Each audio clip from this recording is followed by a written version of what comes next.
How did the Super Eagles of Nigeria miss such a golden opportunity to play at the 2026 World Cup? Don't ask me that stupid question. Story time. Nigeria, South Africa, Lesotho, Benin, Zimbabwe, and Rwanda. These countries were all in Group C, and we are going to focus on Group C. These national teams were supposed to play 10 matches against each other. Now, the winner, the person with the highest points, would automatically go and play in the World Cup.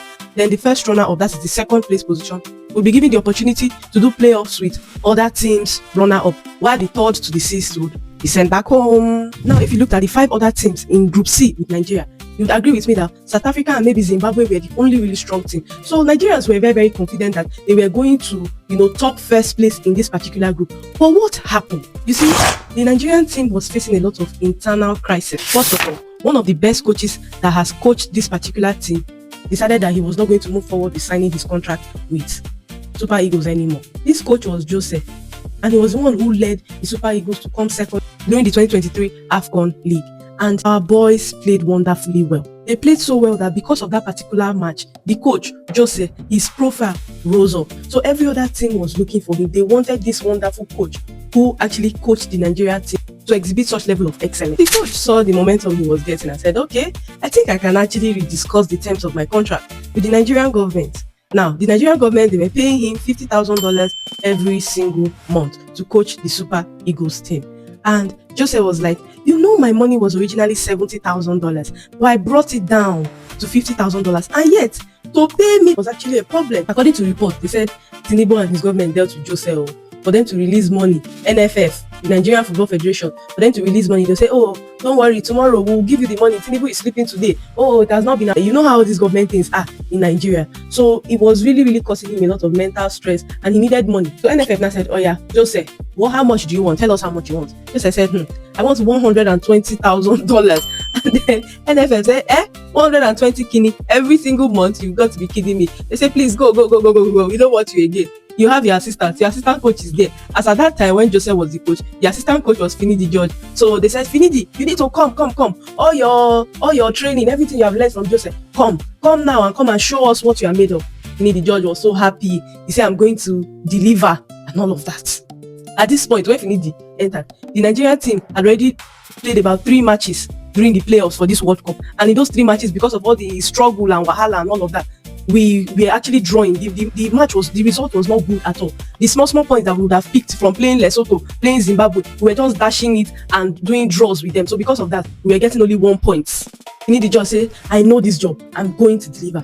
Unfortunately, when Finidi entered the first match against South Africa, it was 1-1. It was a draw. Nigerians say, what is this Finidi doing here? You people should remove him. This guy does not know what to do. When the press went and interviewed Finidi, do you know what Finidi said? Finidi said, I cannot beg anybody to play. You know why he made that statement? Because our number 1 striker, Osimhen, was not on field. Osimhen didn't play that particular match because according to him, he had an injury. He had, I think, a muscle injury, so he could not be fielded for that match. According to Osimhen, he informed the coach that this was what was happening. He could not play. Finidi said, oh, no problem, my boy. Oh, it's okay. You can rest, be with your family. We'll handle it here. But it was not a surprising turn of events after they had drawn that match and Nigerians were angry. And Finidi said, oh, I'm not begging anybody to come and play.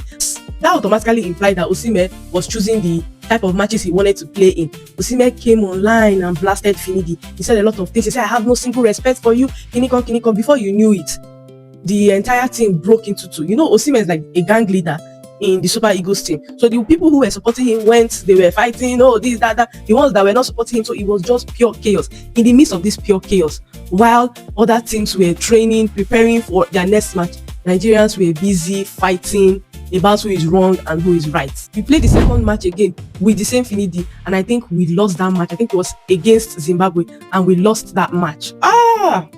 The whole country erupted. They said, sack that man immediately. So this was what NFF decided to do. NFF said, they were going to bring an international advisor to come, advise Finidi and the team. Finidi got down and said, you people don't regard me. You people don't even respect me. I know what I'm worth, and you people cannot make me less of who I am. So because of that, I'm going to resign. That was how Finidi resigned after only 1 month of being Super Eagles coach. So now, who will now be the coach? Remember, all these internal struggles were happening while they were playing the match. So a lot of confusion was happening.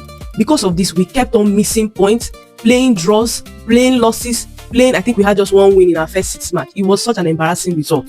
As this wahala continued, then they now brought Eric Shell. See the way I'm smiling. Every single person, okay, not every single person, every single woman stood in solidarity with Eric Shell, because not just because he's a great coach and a great sportsman, but because he's handsome. Okay. Sorry for the digression. So Eric Chell came in, and the Nigerian says, you need to perform a miracle. We were only on 11 points. South Africa was on 17 points, and I think Benin was on 14 points. So Nigeria was standing at 11 points at the third position. Remember the initial statement I made at the rule of FIFA that third to sixth position is going home. So we were looking for a miracle. It's either, I don't think the Nigerian team was gunning for first position. We were just saying, let us just enter second so that we can be given the opportunity to do playoffs with other team and see if we can enter. Eric Shell came and started performing magic, just as how we expected him to be. Sorry. So let's continue. So Eric Chell came, and then Super Eagles started actually performing well. He reorganized the whole team, and I think the team listened and respected him. He actually also listened to the team, and then they started winning most of the matches with very, very good points. The morale of Nigeria started coming up again. They said, yeah, this is the team we know. We have people like Iwobi, have people like Lukman, Osimhen, Aina, all these people on the team. Basi the defender, we had these amazing people. How can we not win in this Group C stage? As the match progressed, Nigerians got their wish of doing playoffs with other teams so that they could actually go in for the World Cup. Now, these other team plays started happening, and Nigerians were also doing well. But then came the last match against DR Congo that would have actually solidified our place, or at least moved us 0.5 place closer to getting into that airplane and going straight to America for the World Cup. It was a game between Nigeria and DR Congo. What happened? It was such a tough game. The first part of the game came 0-0. Nothing happened. Second part of the game, Kevin Bassey no gree. He stood there. Kwechiri, every other player stood very well, blocking our post and trying to steal aim. It was such a very dogged match. Then we were given extra time. They still played. Nothing happened. They said, okay, we have to now do penalty. They said, okay, wait, what is there in penalty? We can survive penalty. And all of us, our hearts, we were carrying it here like this. Then the penalty came, and Nigeria was actually doing well until I think the last penalty kick that was supposed to determine if we were going to win or lose. It was Chukwueze that played that particular ball, and he missed. When Chukwueze missed, it was not the loss of that particular penalty that angered Nigerians. It was his attitude display. He kicked that ball as if there was nothing on the line. Another thing that made Nigeria so angry was that he was chewing gum, walking in such a lackadaisical manner. Waiting what happened? If we win, is Jesus going to come down? That was how he just played the ball. The thing just went like this, sideways. I think the keeper even caught itself. It was such a very lazy shot. Hi, Nigerians. They almost chopped his head off. I was like, what kind of nonsense is that? What kind of rubbish play is that? You are playing as if we don't have something at stake here. Nigerians were angry. So that was how we actually missed the opportunity. And all of us just packed our bags and said, okay, it's over. Let us all go and rest, as we are not going to World Cup. But we didn't know that something was happening behind. Now, here is where South Africa and Lesotho's match came into the picture. While all these games were going on, there was a particular match in which South Africa played with Lesotho. And South Africa actually did something very bad. Now, their star player, I think he's called Teboho, I'm not too sure. That star player was given yellow card twice. So according to FIFA rules, once a player is given yellow card twice, he's supposed to miss the next match after that as a form of disciplinary action. South Africa knew this particular rule. Everybody knew the rule. But South Africa, they thought that they had sense. They could maneuver their way. They fielded him. The guy went there and they scored 2-0 against Lesotho. They were happy. Abena. They were happy. Now, according to the rules, if Lesotho had actually identified that they fielded a faulty player, they should have reported 24 hours after that match happened, and then the other team would be tried. But Lesotho, I don't know if they were not looking or something, they did not file the petition. They didn't say anything. They kept quiet and went home. Now, I told you that Nigeria has lost all hope again. We have failed all our matches. All of us, we said we are going home. No, wahala. But NFF, they're no brio.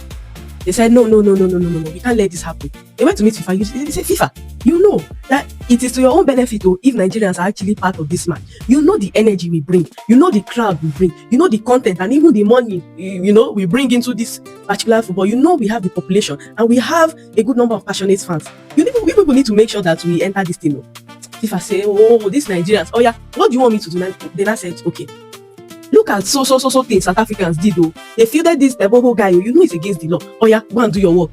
That was how FIFA now went and started probing. South Africa say, what is Nigerians on inside this thing? Is it not Lesotho we played against? And Lesotho did not report after 24 hours. So it is not their business. But the other teams now stood in agreement. They said, no. This is going to be a breach of the law. You cannot be giving choices to South Africa to behave anyhow that they choose. That was how FIFA said, oh yeah, you people should calm down. Let's work this thing out. You know what FIFA now did to South Africa? And I said, okay, South Africa, you're already on 17 points. So we are going to remove 3 points from you. Also going to pay 10,000 Swiss franc, if I'm correct.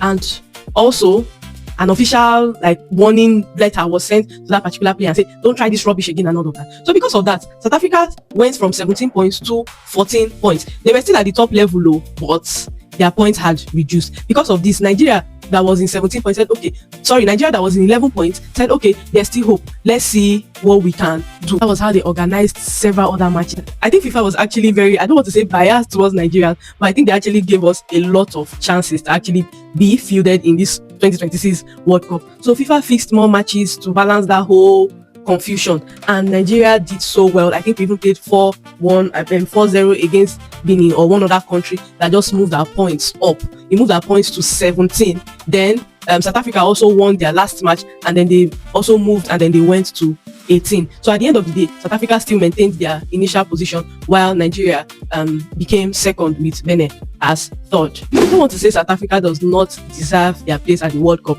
because if we are actually going to be fair, you would agree with me that they actually did their best during the qualifiers match. But Nigerians, I think our Super Eagles deserve even more to be on that playing field. But because of the normal Nigeria anyhowness that follows us every single place we go, every single system and every single area of our lives, that was the case of what happened with Super Eagles. It's a pity that we are not able to actually go to World Cup. I hope that next time we would actually be able to sort our internal issues, know what we are doing ahead of time, plan ahead of time, and actually go there and show strength and might in whatever way. Today, South Africa is playing against Mexico, and because of all the xenophobic attacks and all of that, the whole of Africa is actually siding with Mexico. In fact, a lot of people say even if South Africa was not playing with anything, they'll rather support the stadium and the grass is there than to support South Africa. This is how much South Africa has been reduced in the eyes of other Africans and even international bodies because of this very inhumane black attacking black issues that they have going on with them. So for today, my name is Maria de la Cruz. What's your name?